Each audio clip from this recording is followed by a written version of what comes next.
What's up guys, and welcome back to One Life Cars. You're joining me today from the inside of my house, but you can probably guess what the video is on, the Ford Transit Connect Mark 1. And I'm going to show you guys how to remove and replace the air mass sensor.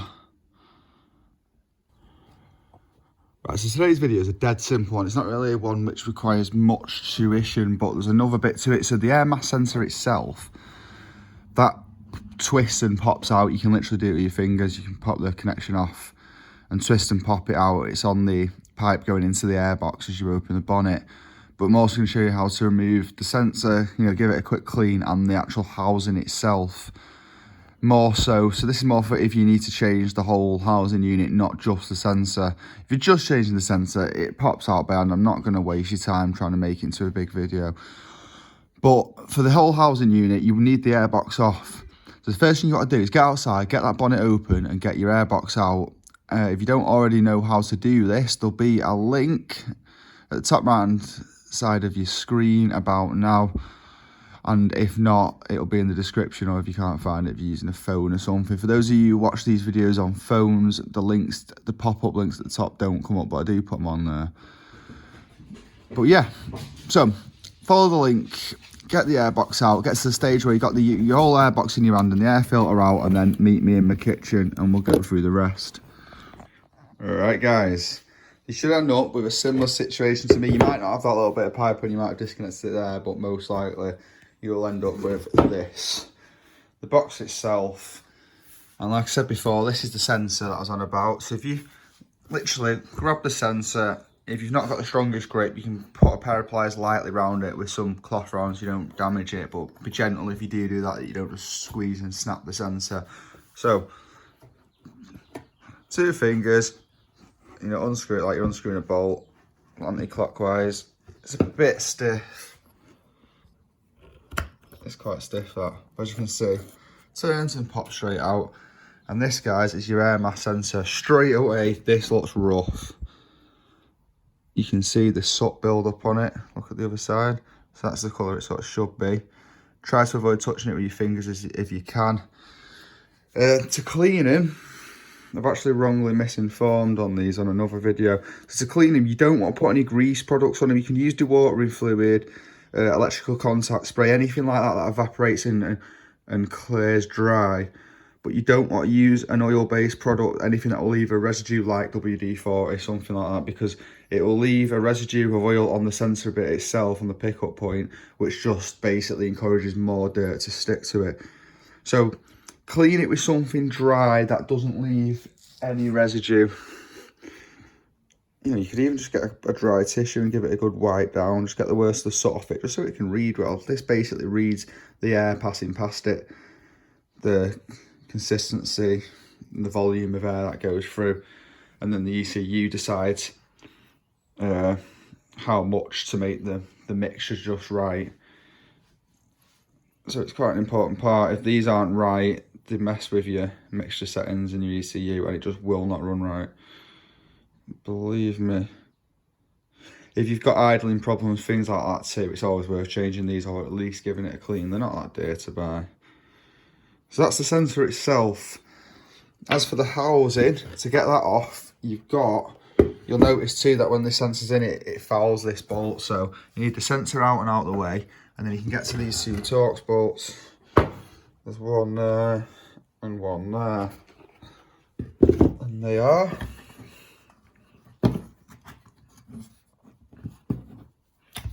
Waste more time opening tools and stuff.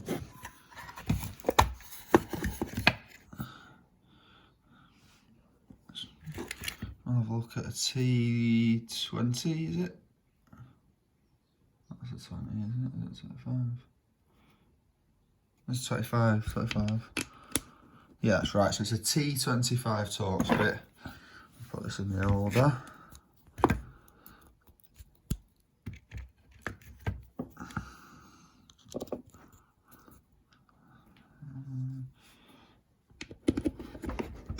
And just like that.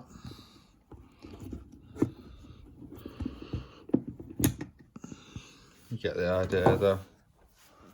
So whip these 2 out, and then we can get the actual housing off itself.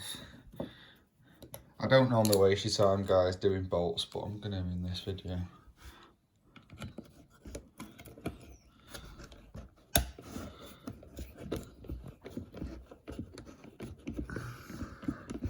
This is something like, even if you don't really have any run issues, it's worth whipping it out and just giving it a good clean.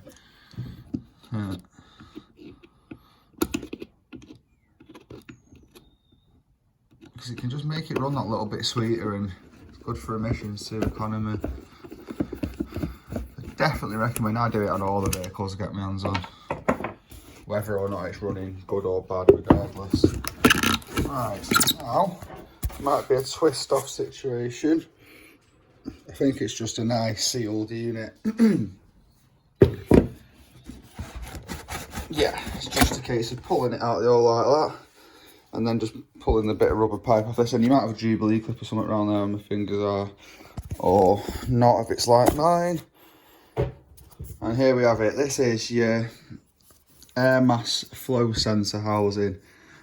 These do crack and things like that. So while you've got it off, you might as well give it a good clean on the inside if you're putting the same one back on. Or at this point, if you've got your new one, you can get it ready on your table, pop the pipe back on it if there's a bit of pipe there. Remember to put it on the end, not the end with the mounting bits on, it's the other end for the pipe. And the end with the mounting bits goes like that. In case you're wondering which way around it goes, it'll be marked. Well, this is a forward part, so this has got the forward, but even if it's not a forward part, it'll have a part number or something on one side, and that's your top. And the hole for the sensor goes like that, if you need some reference to what it should look like. That just squeezes back in, like so. He says it's quite tight, but that's a good thing because it means you get a good seal. Which means it's not hard escaping. Which on anything with a turbo, you don't want air to escape. It's very tight. I'm going to put this down for a second.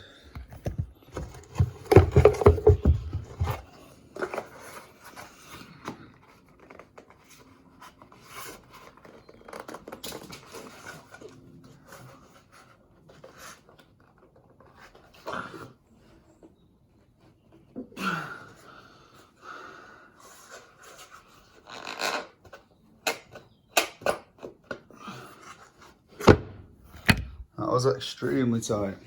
But yeah, back on. Whack the bolts back in. You get the idea. And a bit of adjusting to make it right.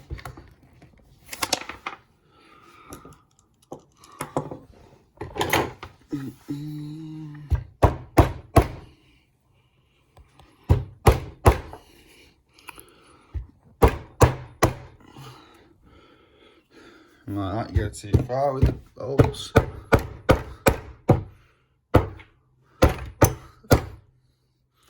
But yeah, you get the point. Just line it up, get your bolts back in. I'll do that in a minute, that's too awkward with one hand. And then your sensor itself, give it a good clean up. Like I say, use some tissue at first, get the worst of the sort off. Best thing you can get is electrical contact spray. Places like Alfred sell it. You'll probably get it cheaper from somewhere else. And just give it a good spray up because that dissolves, it doesn't leave any residue, and just be gentle as you can with the actual element bit at the top. And then once you're happy with that, that just pops back in. Line up the two little rivets there with the little bits in the hole, if that makes sense. And then turn it again clockwise. Like so, and that's back in. And now you can get your airbox back on the van, which you'll know how to do because you would have already watched the air filter video, which sort of explains how to get to this point here. But that's about it. That's how to remove and clean the air mass sensor and the air mass sensor housing.